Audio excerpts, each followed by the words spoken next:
जय हिंद। Welcome to my YouTube channel Rishi online classes. दोस्तों, अगर आप लोग मेरे चैनल पर नए हैं तो इसे सब्सक्राइब कर लें और अपने दोस्तों के पास भी इस वीडियो को शेयर करें। अगर आपको वीडियो अच्छा लगता हो तो वीडियो में कमेंट करें। आपको किस टॉपिक पर वीडियो चाहिए आप उस पर कमेंट कर सकते हैं। देखिए, इस मेरे चैनल का एकमात्र उद्देश्य है निःशुल्क शिक्षा प्रदान करना, जिसमें आप सभी लोगों का मैं दिल से स्वागत करता हूं। और आज के हम इस वीडियो में समझते हैं कि मध्यकालीन भारत में आक्रमण, जो कि हमारा यहाँ पर टॉपिक दिया गया है। मध्यकालीन भारत में आक्रमण। मध्यकालीन भारत में आक्रमण हमारा क्या था कि मुख्य रूप से दो यहाँ पर आक्रमण हुए थे मध्यकालीन भारत में। और भारत पर क्या था कि मुस्लिम आक्रमण हुआ था, और इससे हम लोग क्या कहते हैं, मध्यकालीन भारत पर आक्रमण या मध्यकालीन भारत में मुस्लिम आक्रमण। देखिए, मुख्य रूप से हमारा जो था भारत पर दो यहाँ पर आक्रमण हुआ था। कितना आक्रमण हुआ था? दो आक्रमण हुआ था।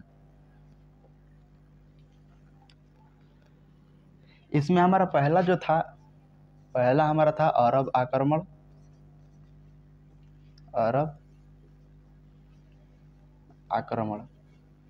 अरब आक्रमण। दूसरा हमारा जो था तुर्क आक्रमण।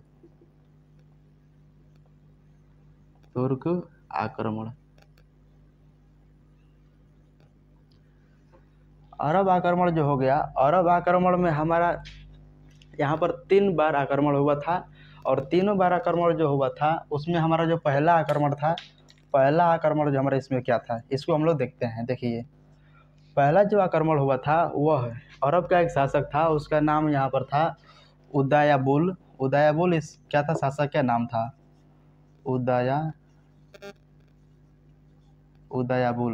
उदयाबुल एक शासक था, और इसने सिंध पर आक्रमण किया था। कहाँ पर आक्रमण किया था? सिंध पर आक्रमण किया था। लेकिन इस आक्रमण में इसे कामयाबी हासिल नहीं हुआ था, और यह आक्रमण जो था असफल रहा था।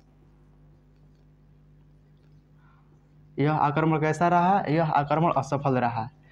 उदयाबुल के बाद एक और शासक आया, और इस शासक का नाम था यहाँ पर बैडल। शासक का नाम क्या था? बैडल। और बैडल जो था इसने भी आक्रमण किया था भारत पर, लेकिन यह भी आक्रमण इसका क्या था? असफल रहा। उदयाबुल और बैडल के बाद एक और शासक आया था, जो इन दोनों शासक के द्वारा भेजा गया था। इस दोनों शासक ने मिलकर बोला कि जाओ वहाँ पर और देखो, वहाँ पर जो शासक हैं वो बहुत मजबूत हैं और उसे पराजित करना हमारे बस की बात नहीं है। तो इन दोनों शासक ने एक लड़का को भेजा था। उस लड़का का नाम था यहाँ पर मोहम्मद बिन कासिम। उस टाइम पर जो मोहम्मद बिन कासिम था उसका उम्र मात्र 17 वर्ष हो रहा था, और 17 वर्ष के उम्र में ही उसने 17 वर्ष की उम्र में जो मोहम्मद बिन कासिम था, मोहम्मद बिन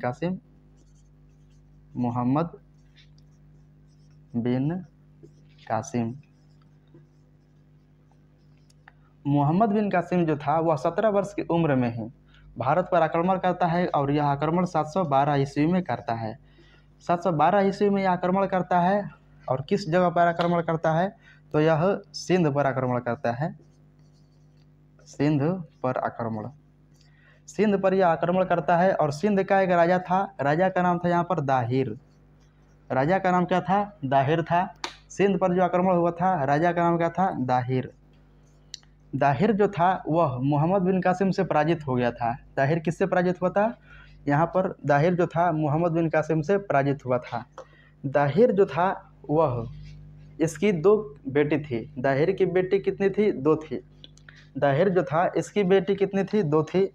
इसकी एक बेटी का नाम जो था, इसका नाम था परिमल देवी।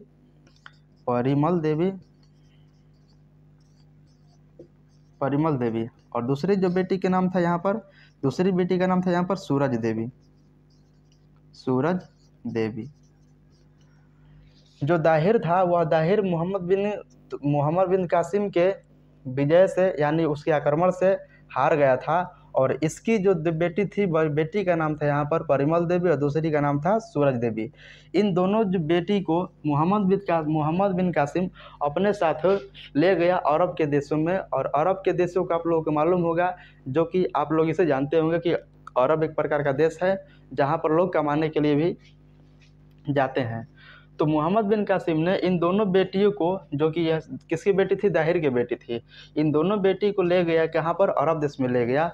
और वहाँ का एक खलीफा था, उस खलीफा ने ही मोहम्मद बिन तुगलक, मोहम्मद बिन कासिम को भेजा था भारत पर आक्रमण करने के लिए।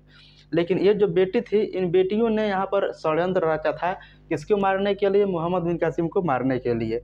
जब ये दोनों बेटी अरब के शासक खलीफा के पास पहुंची तो इन्होंने कहा कि आपने जिस काम के लिए हमें यहाँ पर बुलाया है, यानी लाए हैं, उस काम को तो, यानी हमारी पवित्रता को तो मोहम्मद बिन कासिम पहले से ही भ्रष्ट कर चुका है। और मोहम्मद बिन कासिम को, जो वहाँ का खलीफा था, इसे 20 वर्ष की अवस्था में ही, 20 वर्ष की उम्र में ही इसे क्या किया था, फांसी की सज़ा दे दिया था, यानी उसे मौत की सज़ा सुना दिया था। तो 20 वर्ष की अवस्था में किसकी निधन हुआ था, जो यहाँ पर क्या था हमारा, मोहम्मद बिन कासिम, इसको 20 वर्ष की यहाँ पर उम्र में ही, 20 वर्ष की उम्र में इसे निधन की प्राप्ति हो गया था। किसे, मोहम्मद बिन कासिम को। देखिए, भारत में जो आक्रमण हुआ था वह अरब आक्रमण हुआ था, और अरब आक्रमण मुख्य रूप से यहाँ पर भारत में मुस्लिम धर्म का प्रचार करना चाहता था, लेकिन यह ज़्यादा सफल नहीं हुआ। जो मोहम्मद बिन कासिम था, इसका मुख्य उद्देश्य था भारत में मुस्लिम धर्म का प्रचार करना और यहाँ से धन लूटकर अरब देश में ले जाना, ताकि अरब लोगों की यहाँ पर क्या थी कि व्यापारिक और साम्राज्य के विस्तार किया जा सके। अरब आक्रमण के बाद यहाँ पर हमारा दूसरा आता है तुर्क आक्रमण। अरब आक्रमण के बाद हमारा यहाँ पर आता है तुर्क आक्रमण। और तुर्क आक्रमण जो था, यहाँ पर 2 शासक आते हैं, यानी 2 लोग यहाँ पर आते हैं जो बारी बारी से भारत पर आक्रमण करते हैं। इसमें हमारा पहला आ जाएगा मोहम्मद गजनवी और दूसरा हमारा यह आ जाएगा मोहम्मद गौरी। तो इसके हम लोग बारे में पढ़ते हैं। क्या हम लोगों ने भी पढ़ चुके हैं कि अरब का आक्रमण जो था मोहम्मद बिन कासिम था और इसने भारत पर आक्रमण किया था, और इसका मुख्य उद्देश्य क्या था, भारत में से धन ले जाकर अपने देश में रखना और भारत में मुस्लिम धर्म का प्रचार करना। लेकिन उसका मृत्यु हो गया था। और इसके बाद में हमारा आता है यहाँ पर जो अरब आक्रमण हो गया था, उसके बाद में हमारा आता है यहाँ पर तुर्क आक्रमण। यहाँ पर हमारा दूसरा क्या पढ़ना है, तुर्क आक्रमण, और इसके बारे में हम लोग यहाँ पर पढ़ते हैं। तुर्क आक्रमण, देखिए, तुर्की का रहने वाला एक सरदार था और उस सरदार का नाम था अल्पतगिन। अल्पतगिन जो था वह तुर्की का सरदार था और इसने एक साम्राज्य की स्थापना किया था और उस साम्राज्य का नाम था यहाँ पर गजनवी। साम्राज्य का नाम क्या था, गजनी साम्राज्य। जो तुर्क का जो एक सरदार था और उस सरदार ने यहाँ पर गजनी साम्राज्य की स्थापना किया था। किसका, गजनी साम्राज्य की स्थापना किया था 932 ईस्वी में। 932 ईस्वी में यहाँ पर गजनी साम्राज्य की स्थापना किया था कौन, तो अल्पतगिन ने इसकी राजधानी क्या था, अल्पतगिन इसका क्या था, संस्थापक था। संस्थापक कौन था, अल्पतगिन।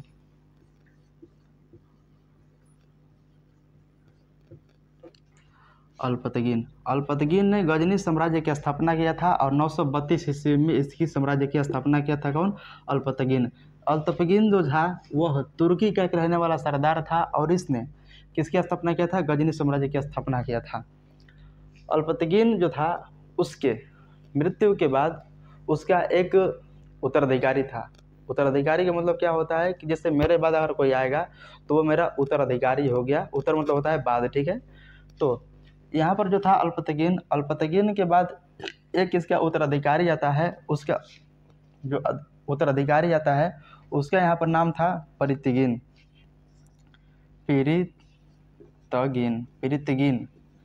पिरितगिन जो था वह 972 से और 977 तक, 972 से 977 तक अल्पतगिन के मृत्यु के बाद पिरितगिन आया और इसने 972 से 977 ईस्वी तक शासन किया था। और इसके शासनकाल में ही सबसे पहले भारत पर आक्रमण हुआ था, तुर्क आक्रमण। भारत पर आक्रमण, अरब आक्रमण नहीं पूछ रहा है, भारत पर तुर्की आक्रमण पूछ रहा है। तो तुर्की आक्रमण जो पहले हुआ था वो किसके शासनकाल में हुआ था, पिरितगिन के शासनकाल में हुआ था। और इसका जो था शासनकाल 972 से 977 ईस्वी तक था। और इसने जब आक्रमण किया था भारत पर जब यह आक्रमण किया था, तो भारत पर जो आक्रमण किया था वहाँ का एक राजा था, राजा का नाम क्या था यहाँ पर, इसने सिंध पर आक्रमण किया, ठीक है, सिंध पर आक्रमण किया। वहाँ का एक राजा था यहाँ पर जयपाल, जयपाल। यहाँ पर सिंध नहीं रहेगा, यहाँ पर पंजाब रहेगा। देखिए पृथ्वीन जो था यह सबसे पहले तुर्क आक्रमण जो था, जो भारत पर आक्रमण किया था, और पंजाब का एक शासक था जिसका नाम था यहाँ पर जयपाल। जयपाल जो था एक शाही वंश का शासक था, शाही वंश का शासक था।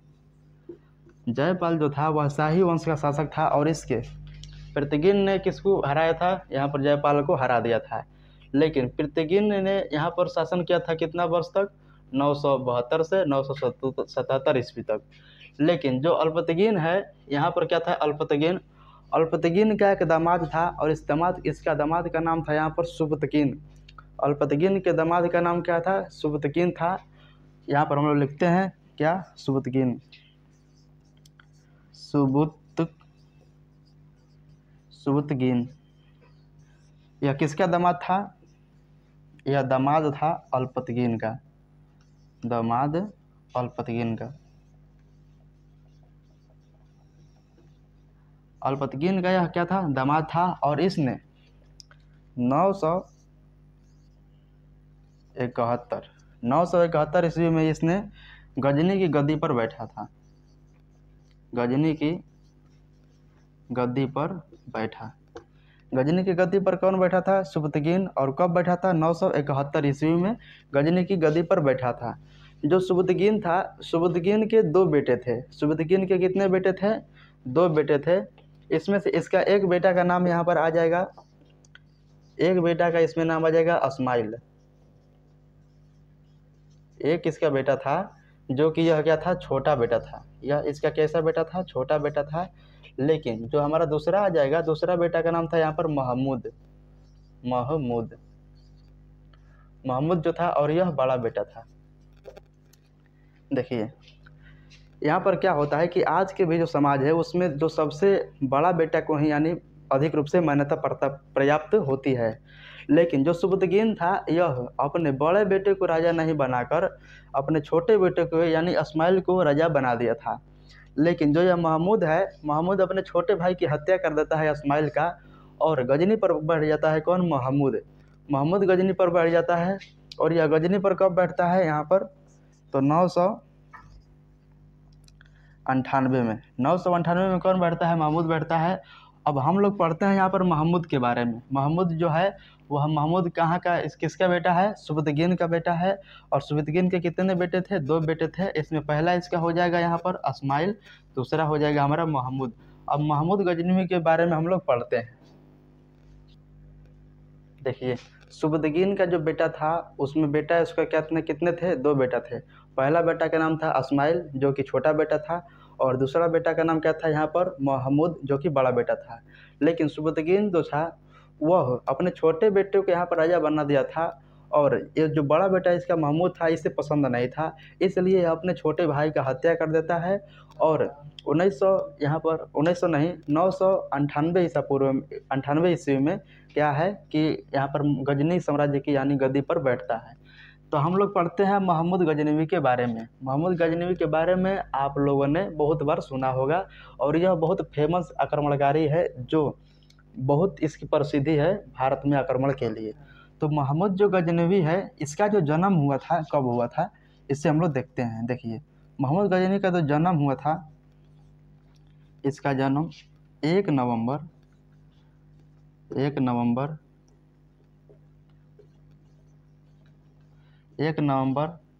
971 ईस्वी में। इसका जो जन्म हुआ था महमूद गजनवी का 1 नवंबर 1971 ईस्वी में इसका जन्म हुआ था। देखिए जन्म के बाद यह क्या था कि 27 वर्ष की यहाँ पर अवस्था में, 27 वर्ष की उम्र में, 27 वर्ष की उम्र में यानी 998 ईस्वी में, 998 ईस्वी में यह गजनी के साम्राज्य पर यानी गजनी के यहाँ पर गद्दी पर बैठा। जो महमूद गजनी था इसका जन्म कब हुआ था? 1 नवंबर 971 में, और यह 27 वर्ष की उम्र में 900 यहाँ पर 98 ईसा पूर्व में गद्दी पर बैठा था। गद्दी पर यहाँ पर बगदाद का यहाँ पर जो खलीफा था इसने था उसे मान्यता प्रदान किया था, और मान्यता प्रदान करने के बाद जो बगदाद का खलीफा था,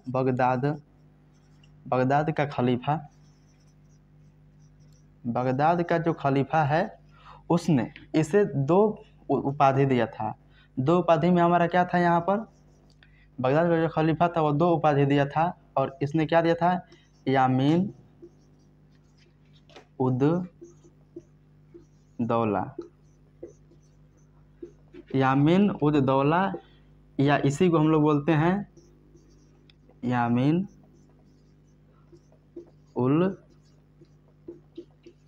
मिल्ला। बगदाद का जो खलीफा था उसका नाम था अलहिदार मिल्ला ने यामीन उद दौला और यामीन उल मिल्हाल की उपाधि किसको दिया था? महमूद गजनवी को दिया था, और इसकी सत्ता को मान्यता प्रदान किया था। अब महमूद जो गजनवी था यह भारत पर कितने बार आक्रमण किया था? भारत पर यह 17 बार आक्रमण किया था। भारत पर कितने बार आक्रमण किया था? 17 बार आक्रमण किया था। और यह क्वेश्चन पूछा जाता है कि महमूद जो गजनवी है वह भारत पर कितने बार आक्रमण किया था? तो 17 बार आक्रमण किया था, लेकिन 17 बार जो आक्रमण किया था वह अलग अलग समय में किया था। और महमूद जो गजनी था इसका आक्रमण का मुख्य उद्देश्य था धन लूटना। यह धन लूटने के लिए आया था, क्योंकि इसके देश में गरीबी छाई हुई थी। 17 बार आक्रमण किया था, और इसका जो पहला जो आक्रमण हुआ था, सबसे पहले जो इसका पहला आक्रमण हुआ था यानी 1000 ईस्वी में, 1000 ईस्वी में इसका पहला आक्रमण हुआ था। और पेशावर के यहाँ पर सीमावर्ती जो राज्य था पेशावर के जो यहाँ पर जो तटीय क्षेत्र थे वहाँ पर इसने आक्रमण किया था। और इसका जो दूसरा आक्रमण यहाँ पर हुआ था 1001 ईस्वी में, और यह जयपाल जो कि यहाँ पर पंजाब का शासक था, जयपाल पंजाब का शासक था। इस कहाँ का शासक था? पंजाब का शासक था, जिसे कौन? पर्तगिन ने जिसे पराजित किया था। यहाँ पर किसे? पंजाब के शासक का नाम क्या था? जयपाल। और यह किस वंश का शासक था? तो शाही वंश का शासक था। शाही वंश का शासक कौन था? जयपाल था। और इसका आक्रमण हुआ था बहुत बार, लेकिन जो इसका फेमस आक्रमण हुआ था यहाँ पर 1025 में मोहम्मद गजनवी का जो फेमस आक्रमण हुआ था वह 1025 में हुआ था सोमनाथ का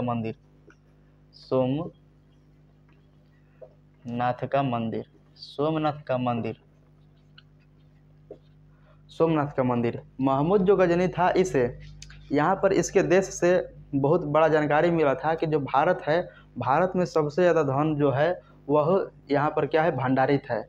सबसे ज़्यादा सोना चांदी कहाँ है? भारत में है। लेकिन यह जब भारत में आया तो भारत में यह गांव में यह क्या था कि सोना चांदी ढूंढ रहा था, लेकिन इससे बाद में मालूम चला कि सबसे ज़्यादा जो सोना है वह कहाँ पर है? मंदिर में है। इसलिए वह सोमनाथ मंदिर पर आक्रमण किया था। और जब यह सोमनाथ मंदिर पर आक्रमण किया तो इसे 20 लाख